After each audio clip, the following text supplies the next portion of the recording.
नमस्ते बच्चों, आज मैं सुमन चौधरी श्याम शिक्षण प्रशिक्षण संस्थान से ऑनलाइन क्लास के साथ ऑनलाइन क्लास में आज आपका स्वागत है। आज हम पढ़ेंगे समकालीन भारत शिक्षा के अंदर है अभिकरण। कौन सी यूनिट का 5 यूनिट है हमारी। इसमें टॉपिक है हमारा अभिकरण। ये अभिकरण क्या है, इसमें सर्वप्रथम टॉपिक है अभिकरण यूनिट 5 जो यूनिट है उसके अंदर शैक्षिक प्रशासन।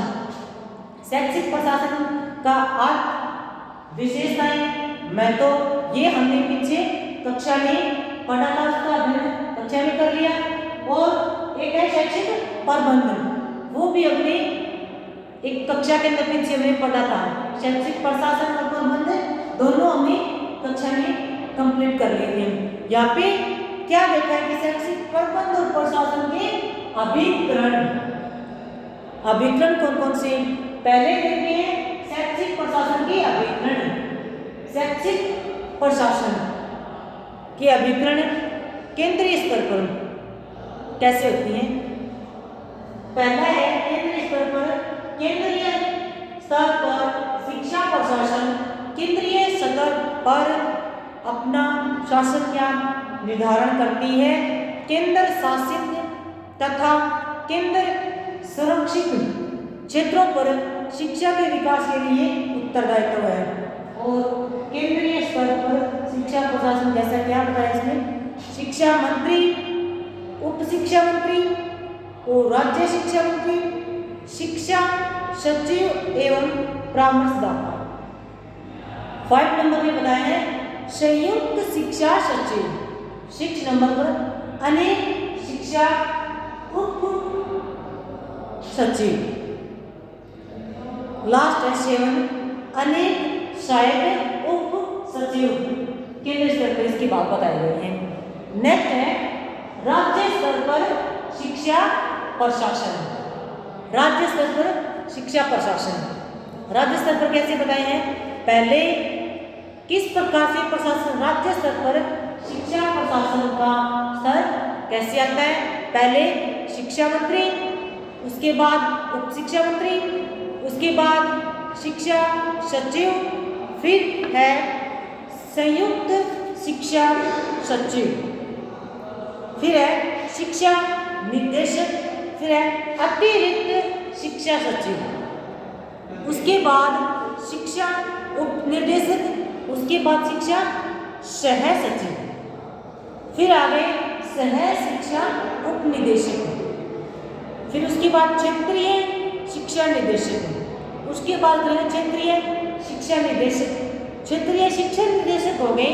उसके बाद क्या आएंगे, जिला विद्यालय निरीक्षक शिक्षा अधिकारी, फिर उसके बाद आएंगे अतिरिक्त जिला शिक्षा अधिकारी, फिर है विद्यालय उप निरीक्षक, जो निरीक्षक उप निरीक्षक अधिकारी, उसके बाद विद्यालय शिक्षा प्रसार अधिकारी के ब्लॉक प्रारंभिक शिक्षा अधिकारी राज्य स्तर पर, उसके बाद आए स्थानीय स्तर पर शिक्षा प्रशासन। इसमें क्या बताए गए हैं, स्थानीय स्तर पे जिला परिषद, नगर पालिका, जिला शिक्षा अधिकारी और शिक्षा अध्यक्ष। जो इसमें स्तर बताए गए वो स्थानीय स्तर शिक्षक प्रशासन में है। और शैक्षिक प्रशासन के अभिकरण 3 सत्रों में बांटा गया है, केंद्रीय स्तर शिक्षा प्रशासन और राज्य स्तर पर और स्थानीय स्तर पर। अब देखेंगे कि प्रशासन के अभिकरण तो गए, अब प्रबंध के अभिकरण। प्रबंध को अधिक गहराई से हमने कक्षा में देखा था कि प्रबंध के उद्देश्य क्या है, इसकी विशेषता क्या है, प्रबंध अपने आप में एक क्या है और क्या महत्व रखता है एक विद्यालय के अंदर प्रबंध। अब हमने देखा है कि प्रबंध के अभिकरण कितने, इसमें तो प्रशासन के अभिकरण 3 प्रकार के और शैक्षिक प्रबंध के अभिकरण है 4 प्रकार के, जिसमें सर्वप्रथम है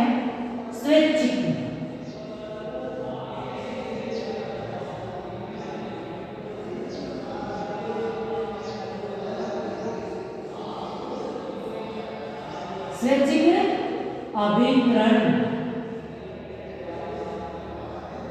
शैक्षिक प्रबंध के अभिकरणों में से सर्वप्रथम अभिकरण क्या थे? शैक्षिक अभिकरण या शैक्षिक संस्थाएं।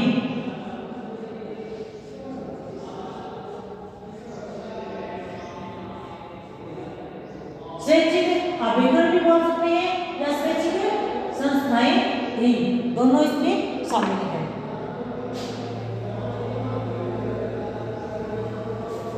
सेकंड नंबर बताया है शैक्षिक अभिकरण पहले अपने इच्छा के अनुसार जो भी संस्थाएं या अभिकरण दिए गए हैं। फिर बताया गया है स्थानीय निकाय।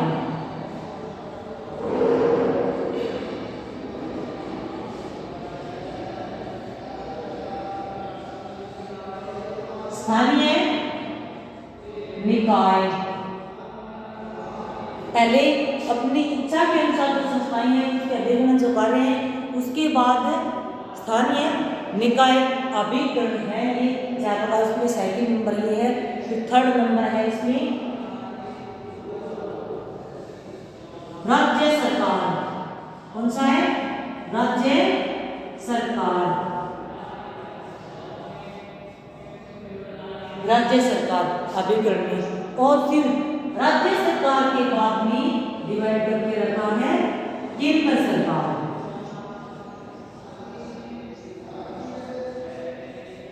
लास्ट में क्या है? केंद्र सरकार।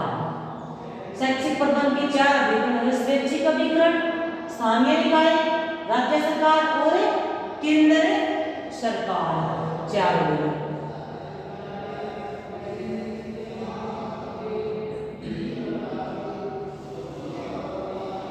शैक्षिक प्रबंध और प्रशासन किस प्रकार का था, ये हमने कक्षा में देखा था। अब देखेंगे केंद्रीय अभिकरण। शैक्षिक प्रशासन ये तो हो गया। अब केंद्रीय स्तर में देखा था केंद्रीय अभिकरण। इसके आगे देखेंगे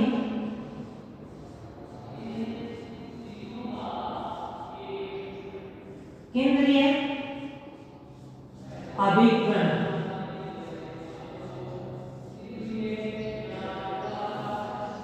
केंद्रीय अभिकरण क्या है? नेक्स्ट हेडिंग है ये केंद्रीय अभिकरण। केंद्रीय अभिकरण के अंतर्गत मानव संसाधन विकास मंत्रालय। केंद्रीय अभिकरण के अंदर संस्थाएं हैं, उनका संस्था उनके नाम है पहला मानव संसाधन विकास मंत्रालय, जिसको बोलते हैं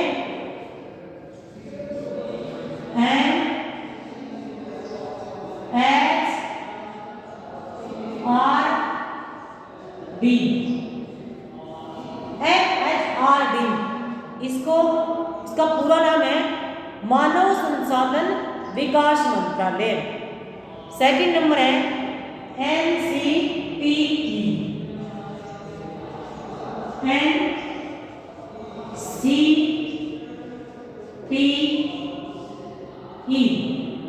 NCPE इसका पूरा नाम लिखा है राष्ट्रीय शिक्षा परिषद। राष्ट्रीय शिक्षक परिषद। राष्ट्रीय शिक्षा परिषद NCPE का पूरा नाम। थर्ड नंबर पे बताया गया कि NCERT।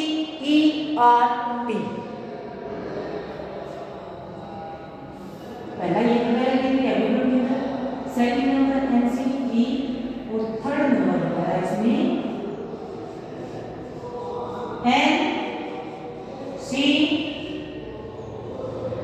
NCTE का पूरा नाम देखा हमने राष्ट्रीय शिक्षा परिषद। फिर बताया है NCERT।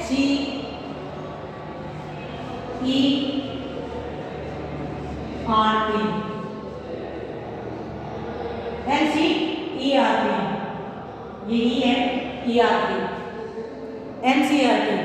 NCERT का पूरा नाम विस्तार से क्या बताया? राष्ट्रीय शैक्षिक अनुसंधान एवं प्रशिक्षण परिषद। फिर फोर्थ नंबर पे बताया गया है NIEPA। IEPA। फोर्थ नंबर पे बताया गया है NIEPA।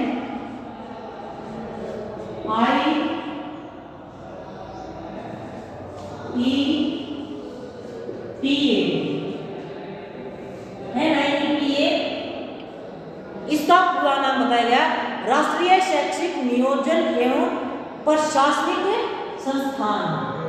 ये केंद्रीय अभिकरण NHRD, NCTE, NCERT, NIEPA ये सभी केंद्रीय अभिकरण के अंतर्गत आते हैं। अब आगे नेक्स्ट हेडिंग में बताया गया कि मानव संसाधन विकास मंत्रालय एवं केंद्रीय स्तर पर शिक्षा मंत्रालय के दायित्व, क्या क्या इसके दायित्व हैं और ये कौन कौन से दायित्व निर्वहन करते हैं। पहला बताया गया है विद्यालय शिक्षा।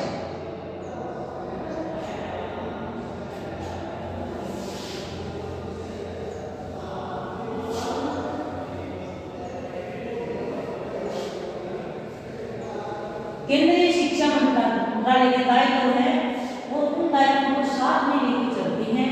वे अपने जो भी दायित्व है उनको पूर्ण रूप से निभाने को क्या दायित्व है, विद्यालय शिक्षा सर्वप्रथम उसका दायित्व है।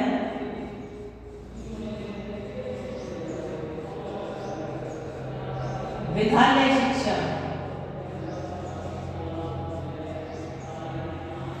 विद्यालय शिक्षा जो भी शिक्षा है विद्यालय के अंदर दी गई है वो सर्वप्रथम बालक का सर्वांगीण विकास उसके अनुरूप होनी चाहिए। सेकंड नंबर पर है राष्ट्रीय शैक्षिक अनुसंधान एवं प्रशिक्षण परिषद तथा योजना समूह।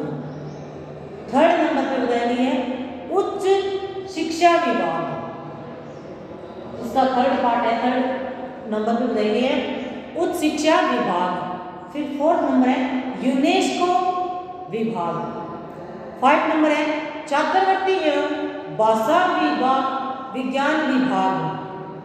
5 नंबर पे बताया गया छात्रवृत्ति एवं भाषा विज्ञान विभाग।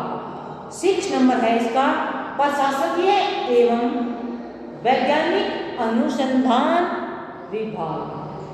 फिर 7 नंबर पे बताया गया साहित्य ललित कलाएं एवं मनोरंजन विभाग। कितने प्रकार के विभाग बता दिए, 7 प्रकार के। किसके, मानव संसाधन विकास मंत्रालय है। केंद्रीय स्तर पर शिक्षा मंत्रालय के क्या क्या दायित्व हैं, क्या उनके कार्य हैं और उन दायित्वों को वो साथ लेके चलते हैं तो क्या दायित्व बनाते हैं उसके अंदर ये बताया गया।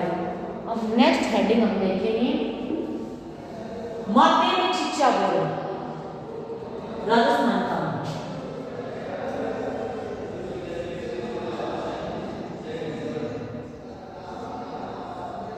राजस्थान के अंदर देखेंगे कि माध्यमिक शिक्षा बोर्ड है राजस्थान माध्यमिक शिक्षा बोर्ड।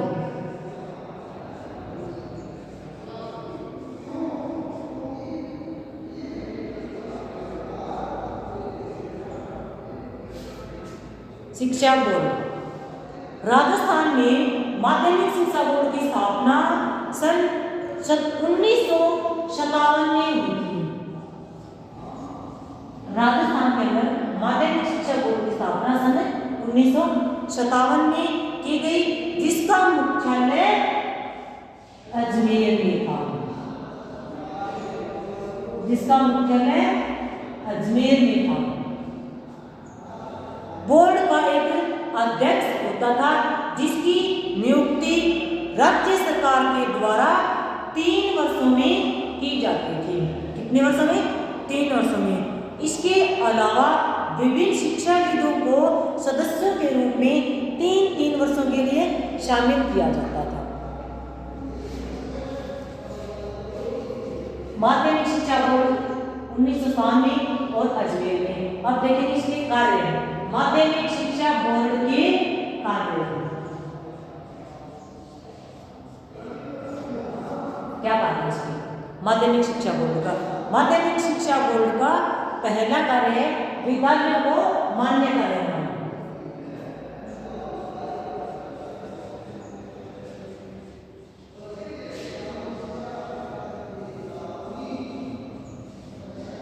माध्यमिक शिक्षा बोर्ड का सर्वप्रथम कार्य था विद्यालयों को मान्यता देना।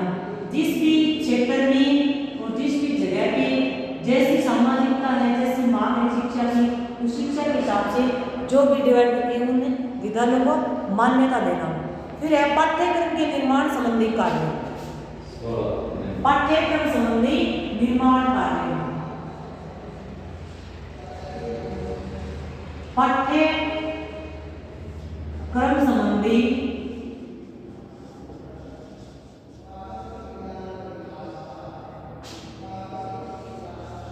जो भी पाठ्यक्रम दिए गए हैं विद्यालय के अंदर उनका सुनिश्चित ढंग से निर्माण करना, पाठ्यक्रम संबंधी निर्माण कार्य। जो भी कार्य पाठ्यक्रम के हैं, जितना भी पाठ्यक्रम है उसका निर्माण निश्चित समय पे निश्चित अवधि में पूर्ण करना। फिर थर्ड नंबर में इसका बताया गया है शैक्षिक कार्य।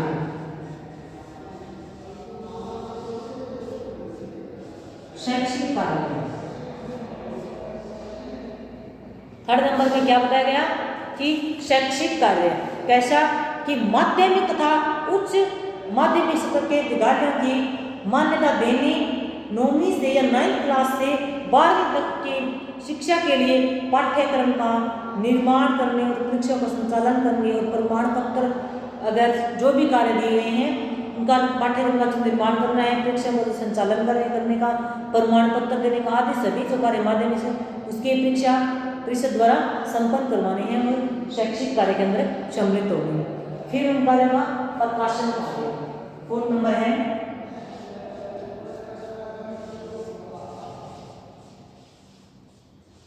फोर्थ नंबर में बताया प्रकाशन कार्य।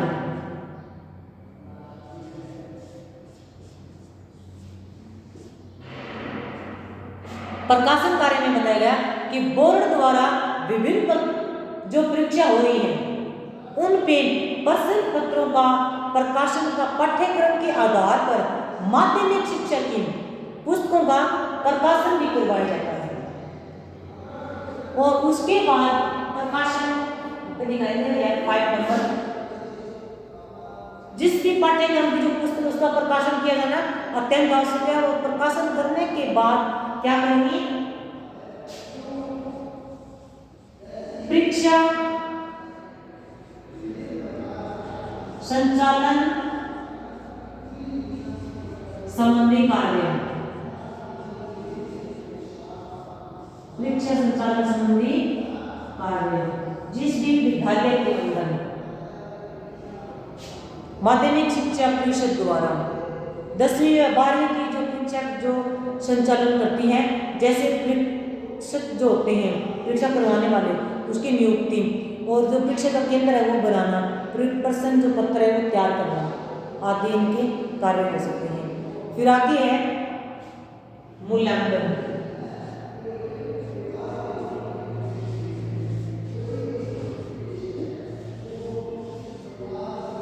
मूल्यांकन संबंधी कार्य,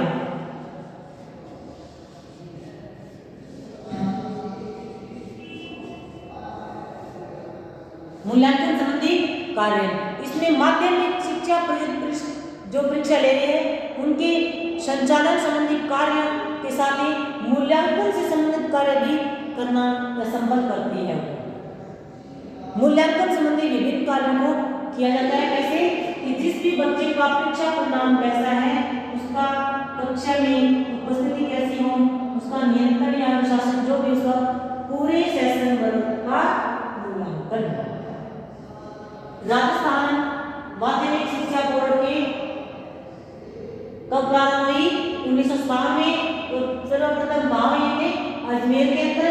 और फिर राजस्थान माध्यमिक शिक्षा बोर्ड के कार्य है विद्यालयों को मान्यता देना, पाठ्यक्रम संबंधी निर्माण कार्य, शैक्षिक कार्य, फोर्थ नंबर प्रकाशन कार्य,